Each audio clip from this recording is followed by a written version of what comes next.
To Slop Live. Today's heaping serving of slop is about grummz. A fairly popular grifter known for crowdfunding $600,000 for a game that still has yet to come out, and for getting ratioed by Assassin's Creed early. I believe when it comes to the game thing, I'm not defending grummz for this. I believe someone showed that he did make progress, but it's probably shitty progress. I forgot what game he was making.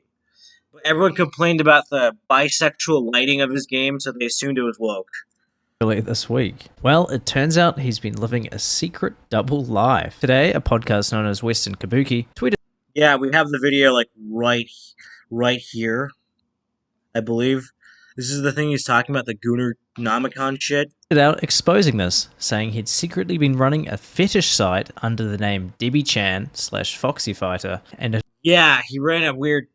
It was like sexual catfighting, or along the lines of that. It also filmed and directed videos for the site and written stories. They then linked to a video that went over an entire timeline, suitably named. Oh yeah, the Goonernomicon. We're going to look into that. Named the Goonernomicon. Apparently, all this information was found via public records online, and it was found. Thank you, data brokers.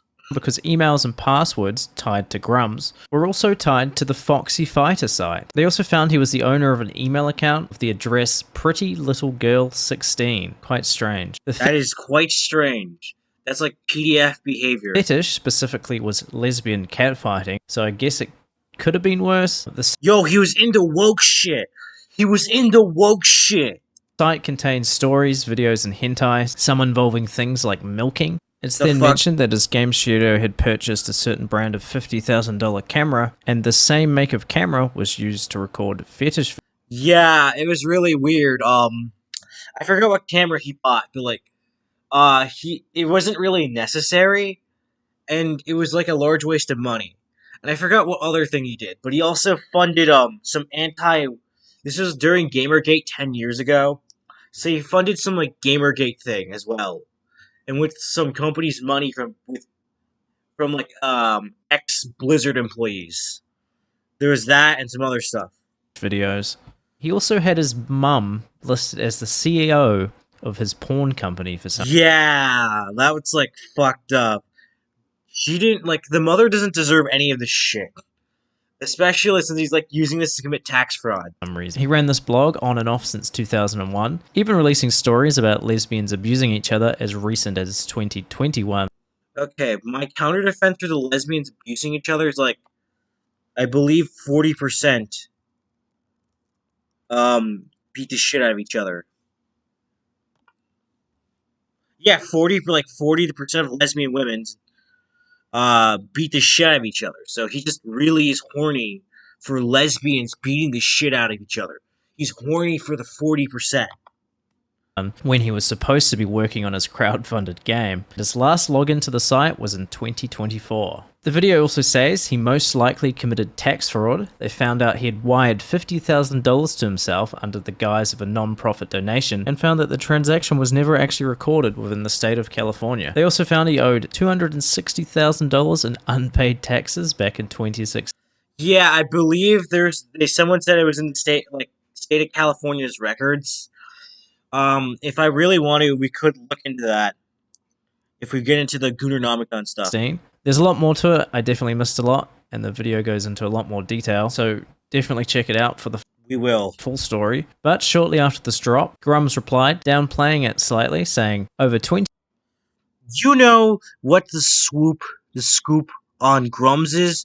Over 20 years ago, I ran this very successful, profitable softcore business as an easy side gig. We mostly did stories and anime art, all outsourced various pet names. I also got pretty good photographs. This is 20 years ago, I ran a very successful, very profitable softcore company as an easy side gig. We mostly did stories and anime art. Anime art, you say? He then followed up with The Lefties Went Too Far. Anime art, you say?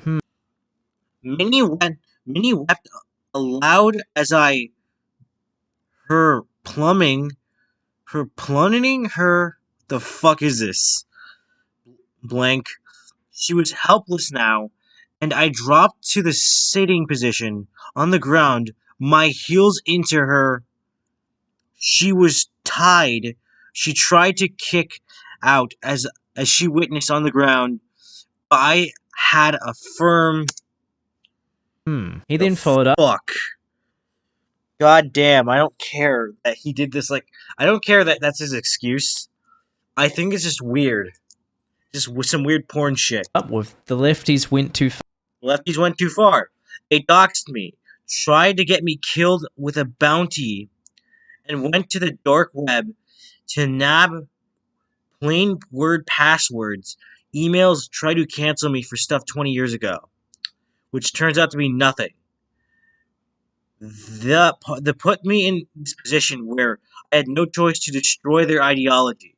Oh man, you really oh man, you really don't want that. You really don't want that. So, no, if I'm correct, you just had to pay. The dude who did the Guternomicon paid $11 for a data broker to access the stuff. Plus, most of it's publicly available. So no one went on the dark web. And two, this is a 60-year-old man. And also, I have to give context. All this porn stuff he was doing in his 40s. This is a 60-year-old man who's blaming politics for his own fuck ups. And not just that, it's because his audience is full of retards that don't know what they're doing and are too unemployed to actually look into it. And even worse is that grummz is trying to be like some weird little retard about this, skirting away, trying not to back off or anything. And it leads to this. It leads to anyone outside, people like me who don't care about wokeness, to have to look into him and see this weird shit. They doxed me, tried to get me killed with bounties. Oh yeah, the context of the bounties was Denham's tried to say, I'm gonna up the number. I mean, I should probably get better context. Someone on Twitter did put a bounty, and Denham's, our favorite Hassan Dick Rider, basically said up the bounty, put more money on him being dead, which I do not support nor condemn. Well, I do not support. And basically, he got death threats, which I disavow. I don't think you should threaten the dude. But, yeah, that's the context. And then went to the dark web to find passwords and emails to try to cancel me for stuff from 20 years ago. Not too sure that's what happened, but in a reply to grummz, Weston Kabuki also replied saying they spoke to lawyers. The video only contained about 20% of what they had found. So yeah, grummz isn't just a pathetic grifter, he's also a pathetic gooner, among other things. What's that, a